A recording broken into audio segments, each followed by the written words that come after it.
providing me this platform to share my learning and experiences. Civil services जो exam है ये 3 stages का है. हर स्टेज की एक यूनिक डिमांड है जो आप अगर एड्रेस करते हो तो ही ये एग्ज़ाम एक आपके लिए इजी हो पाएगा, वरना ये काफ़ी कॉम्प्लेक्स प्रोसेस है. जो पहला स्टेज है प्रीलिम्स, उसमें 2 पेपर होते हैं. Paper 1 GS, paper 2 CSAT. Paper 1 का सिलेबस जो है इट इज़ 2 पार्ट में है, स्टैटिक पार्ट और करंट अफेयर्स. जो स्टैटिक पार्ट है वो आपका एक फाउंडेशन बनाता है. वो जितना स्ट्रॉन्ग होगा उतना आपका आगे का प्रेप आपके लिए आसान होता है. तो जो स्टैटिक पार्ट है उसमें सब्जेक्ट्स हैं polity, economy, geography, art and culture, history, ancient, medieval, modern, environment और साइंस एंड टेक्नोलॉजी. इन सभी के लिए आपके कोर्स स्टैंडर्ड रेफरेंस सोर्सेज होने चाहिए जिनको आप बार बार रिवाइज करिए. 10 से 15 बार प्रीलिम्स देने से पहले लगभग इनको रिवाइज कर लीजिए ताकि आपका एक स्ट्रॉन्ग बेस फाउंडेशन बन जाए. उस पर फिर आप करंट अफेयर्स का बिल्ड को और स्ट्रॉन्ग करिए. एक न्यूज़पेपर फॉलो करिए, एक मैगज़ीन ले लीजिए और फिर मोस्टली PYQ जो प्रीवियस ईयर क्वेश्चंस यूपीएससी ने पूछ रखे हैं उन्हें एनालाइज करिए, उनके खुद के नोट्स बनाइए, फिर उनको बार बार अटेम्प्ट करते रहिए. कोचिंग के टेस्ट सीरीज़ जो आप ले सकते हैं वो फॉलो करिए. इससे एक जीएस का पार्ट आपका प्रिपेयर हो जाता है. उसके अलावा आपको जितने ज़्यादा हो सके मॉक टेस्ट पेपर्स देने चाहिए. उससे एक इंस्टिंक्ट और गेस वर्क पे आप काम कर सकते हैं. उनकी एनालिसिस करिए और जो खुद आप गलतियां कर रहे हैं उन पेपर्स में उनकी एक अलग से आप नोट्स बनाइए कि आपसे क्या गलतियां हो रही हैं. अगर सपोज़ आप अपने स्टैटिक में गलतियां कर रहे हैं तो आप स्टैटिक को वापस जाके कवर करिए. अगर आपके गेस वर्क में गलती हो रही है तो आपको वो इंस्टिंक्ट्स डेवलप करने की ज़रूरत है जिससे आप अगर पेपर में आपके नेगेटिव्स ताकि कम हो सकें. दूसरा जो पेपर होता है सीसैट, मैंने उसके लिए काफ़ी प्रिपेयर नहीं किया था, but ignoring that paper is a very big mistake that one can do. तो उसके लिए आप जितनी 5 साल के प्रीवियस ईयर यूपीएससी के पेपर्स जो हैं वो सॉल्व करिए. और अगर कोई वहाँ पे इशू हो तो कोई RS अग्रवाल करके एक बुक है, आप वो रेफ़र कर सकते हैं. सीसैट इग्नोर करना बहुत लोगों को उनका अटेम्प्ट कॉस्ट करता है, तो उसको इग्नोर ना करिए. सेकेंड जो स्टेज आता है प्रीलिम्स के बाद वो होता है मेंस. मेंस काफ़ी रिवॉर्डिंग स्टेज होता है. आप इसमें जितनी मेहनत करेंगे उतना आपको वो रिवॉर्ड करता है. फर्स्ट जो मेंस में पहले 4 जीएस पेपर्स होते हैं, जनरल स्टडीज़, 2 ऑप्शनल पेपर्स होते हैं, फिर 2 कंपलसरी पेपर होता है और एक एसे का पेपर होता है. जो फर्स्ट पेपर होता है एसे, उसमें मोस्टली आपको आपके आइडियाज़ और थॉट्स को कोहेरेंट वे में प्रेजेंट करना है और ये काफ़ी आपको लिबर्टी देता है अपने आप को एक्सप्रेस करने के लिए, क्रिएटिविटी दिखाने के लिए, लाइन ऑफ थिंकिंग दिखाने के लिए. तो इसके लिए आप जितनी ज़्यादा मेहनत करिए, बार बार एसेज लिखिए, हर हफ्ते ऐसे लिखिए, उसे इवैल्यूएट करवाइए और मोस्टली आप नॉन यूपीएससी लोगों से उनको इवैल्यूएट कराइए. आपके घर के मेंबर्स, आपके दोस्त, उनसे पढ़वाइए, उनसे पूछिए कि आपका कैसा फ्लो कैसा था, आपको पढ़ने में कैसा लगा. उसमें मेन यही है कि एग्ज़ामिनर को इंटरेस्ट आना चाहिए पढ़ते वक्त. जितना आप उसको एनरिच बनाएंगे, वो जितना इंगेजिंग होगा उतने ही चांसेस ज़्यादा हैं मार्क्स ज़्यादा मिलने के. जो पहला जीएस पेपर है आर्ट एंड कल्चर, उसका सब्जेक्ट्स है art and culture, modern history, society, geography, post independence and world history. तो इनके सोर्सेज आपके बहुत कंसाइज होने चाहिए. हर सब्जेक्ट के लिए आप एक सोर्स रखिए. उनके अपने 2 पेजर नोट्स बनाइए. जितना क्रिस्प कर सकते हैं आप उसे उतना क्रिस्प करिए ताकि आप उसे बार बार रिवाइज कर सकें, ताकि आप उसे बार बार यूज़ कर सकें. तो आर्ट एंड कल्चर के लिए मैंने अपने प्रीलिम्स के नोट्स फॉलो किए थे, उन्हें ही पढ़ा था. तमिलनाडु NCERT है, उनसे बनाए थे. दूसरा मॉडर्न हिस्ट्री के लिए आप स्पेक्ट्रम यूज़ कर सकते हैं. तीसरा जो सोसाइटी है, सोसाइटी के लिए आप गूगल सर्च करिए, टॉपिक्स पे खुद के नोट्स बनाइए. कुछ कोचिंग के स्टैंडर्ड मटेरियल है वो आप रेफ़र कर सकते हैं, बट बेटर होगा अगर आप खुद के नोट्स प्लस करंट अफेयर्स उनको सब्सटैंशिएट करिए करंट अफेयर्स से. जितना ज़्यादा आप प्रैक्टिकल एग्जाम्पल्स देंगे, जो आप अपनी डे टू डे लाइफ में देखते हैं, जो आप अपने आजू बाजू देखते हैं, जिसमें आपको लगा कि ये सोशल इश्यूज़ है, इन पे काम करना चाहिए, कैसे आप काम करेंगे। जितने आप प्रैक्टिकल थॉट्स आंसर में लाएंगे उतना ही वो एनरिच होगा आंसर। वैल्यू एडिशन के लिए आप अपने एग्जाम्पल्स खुद के बना सकते हैं जो आप डे टू डे अपनी लाइफ में देखते हैं। फिर सोशल सेक्टर इंडाइसेस आती हैं, आप उनको कोट करिए। कई कमिटीज़ के रिकमेंडेशन हैं, वो कोट करिए। जैसे बहुत पॉपुलर जो लीडर्स हैं उनके कोट्स, जैसे ऑनरेबल प्राइम मिनिस्टर के कोट्स, प्रेसिडेंट के कोट्स, इनको आप अपने आंसर्स में डालिए। इससे सोसाइटी के आंसर्स बहुत मल्टी डिमेंशनल होते हैं। फिर ज्योग्राफी के लिए आप अपने प्रीलिम्स का ही सोर्स यूज़ कर सकते हैं।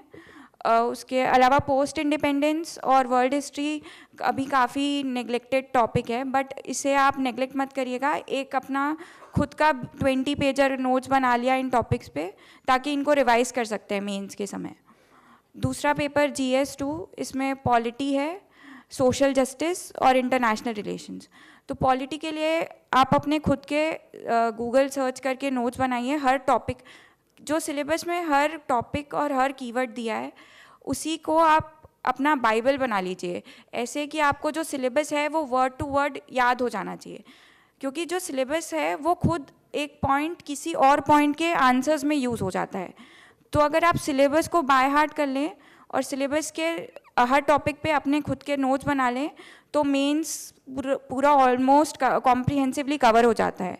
जो दूसरा टॉपिक है सोशल जस्टिस, उसके लिए नीति आयोग की रिपोर्ट है 3 ईयर एक्शन एजेंडा, और भी कई रिपोर्ट्स हैं, आप उनको फॉलो कर सकते हैं। सेकेंड ARC की रिपोर्ट्स है, ये पेपर 2 के लिए काफ़ी वैल्यू एड का काम करती है। तीसरा इंटरनेशनल रिलेशंस के लिए आप अपने करंट अफेयर्स को पढ़िए और इंडिया के जो जो इम्पॉर्टेंट की नेशंस के साथ रिलेशंस में डेवलपमेंट है, जो अभी फॉरेन पॉलिसी में चेंजेस आ रहे हैं, जो आपको सिग्निफिकेंट डेवलपमेंट्स हो रहे हैं फॉरेन पॉलिसी में, उनको आप डेली के कंसिस्टेंटली अपडेटेड रहें उनके साथ, और उनको अपने खुद के नोट्स बनाएं उन पे और उनको बार बार पढ़ते रहें। तीसरा है जनरल स्टडीज़, उसमें है economic development, agriculture, disaster management, internal security and science and technology, environment. इन सभी के लिए मोस्टली आपको करंट अफेयर्स रिलीजियसली फॉलो करना चाहिए, कंसिस्टेंटली उनके नोट्स बनाते रहिए और अपने खुद के 2 पेजर नोट्स हर टॉपिक पे बना लीजिए, कोई भी एक कोचिंग का स्टैंडर्ड मटेरियल और गूगल सर्च करके। चौथा paper ethics, integrity and aptitude, वो मोस्ट क्रूशियल पेपर है, one of the most crucial papers. काफ़ी स्कोरिंग होता है अगर आप उसको अच्छे से फॉलो करते हैं तो। एथिक्स के लिए हर कीवर्ड के लिए एक अपने खुद के नोट्स और उनकी अंडरस्टैंडिंग कि ये किस कॉन्टेक्स्ट में ये वैल्यू का इम्पॉर्टेंस क्या है। जैसे अगर इंटेग्रिटी है तो इंटेग्रिटी का इम्पॉर्टेंस तब है जब आपको कोई नहीं देख रहा है, you are being honest even when no one is watching you. तो वो जो कॉन्टेक्स्ट है हर वैल्यू का, उसके ऊपर फोकस करिए। और केस स्टडीज़ में जितने ज़्यादा एक्शनेबल इंसाइट्स हों, जितने ज़्यादा आप प्रैक्टिकल स्टेप्स कोट कर सकते हैं वो करिए। आप कोई स्टेप या कोई कोर्स ऑफ एक्शन बता रहे हैं तो उसके कॉन्सिक्वेंसेस को आप कैसे डील करेंगे, अपने कोर्स ऑफ एक्शन को डिफेंड करना कि मैं ये कर तो दूंगा बट ये करने से जो जो चीज़ें होंगी आप उसको डिफेंड करिए।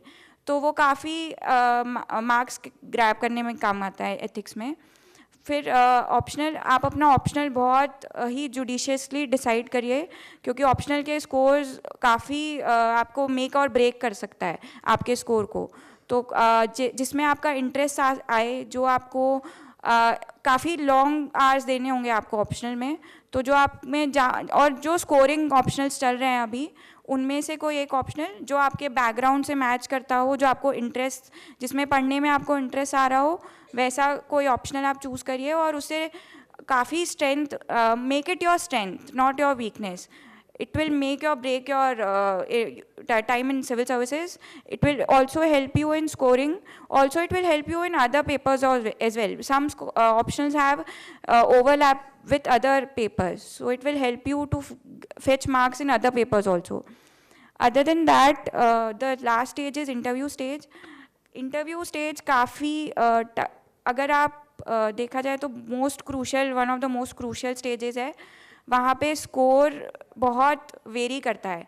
तो उसका मेन वो होता है कि आप अपने कम्युनिकेशन स्किल्स पे काम करिए, अपने थिंकिंग, क्रिटिकल थिंकिंग और रैशनल, ये आपको फर्स्ट डे से एक मेक इट अ पॉइंट कि आप हर चीज़ को क्रिटिकली एनालाइज करेंगे।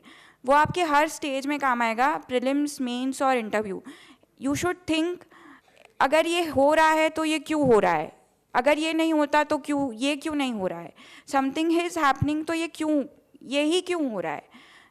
Just question it, everything you should question, everything you are reading, just question it, why this is happening, why this is true, ये क्यों सही है। तो इससे एक एनालिटिकल स्किल्स डेवलप होगी, it will help you even in life also. जो study के अलावा एक बहुत इंपॉर्टेंट पार्ट है इस प्रेप का, वो है मेंटल हेल्थ पे फोकस करना, क्योंकि ये काफ़ी टायरिंग जर्नी हो जाती है, बहुत लॉन्ग, कई लोगों के लिए बहुत ज़्यादा लंबी हो जाती है। तो इट्स बेटर कि आप अपनी मेंटल हेल्थ पर, अपनी फिज़िकल हेल्थ पर साथ ही साथ काम करते रहें। उसके लिए आप मेडिटेशन कर सकते हैं, talk to your family, talk to your friends, जब भी आपको लगे टेक अ ब्रेक। बहुत रियलिस्टिक टारगेट्स रखिए, ताकि आप कभी भी ऐसा ना हो कि आप बॉक डाउन हो रहे हैं क्योंकि आपके टारगेट्स अचीव नहीं हो रहे हैं।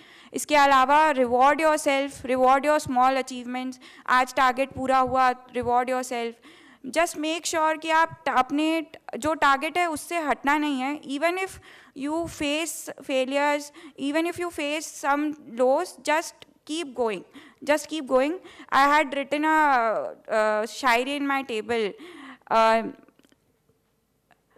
लंबी है गम की शाम मगर शाम ही तो है। मैंने ये इतना ज़्यादा पढ़ा था इसको कि दिल ना उम्मीद तो नहीं, ना काम ही तो है, लंबी है गम की शाम मगर शाम ही तो है। Just keep yourself motivated. Even when you are facing failures, just don't lose hope. Surround yourself with people who are optimistic, who are positive, who will, whenever you will talk to them, you will feel, यार ये मैं कर सकता हूँ, ये मैं कर सकती हूँ, क्यों नहीं होगा, होगा, क्यों नहीं होगा। just make it a point कि यार मैं नहीं तो क्यों, कोई और क्यों, मैं ही हूँ। Just make your self that confident कि कोई और आपका कॉन्फिडेंस कम ना कर सके, क्योंकि this journey is somewhat that will have an impact on your mental health, confidence, self-esteem. So just don't let those fears have grip on you. Just be yourself, focus on yourself, on your positive things, and everything will work out for you. All the best. Thank you.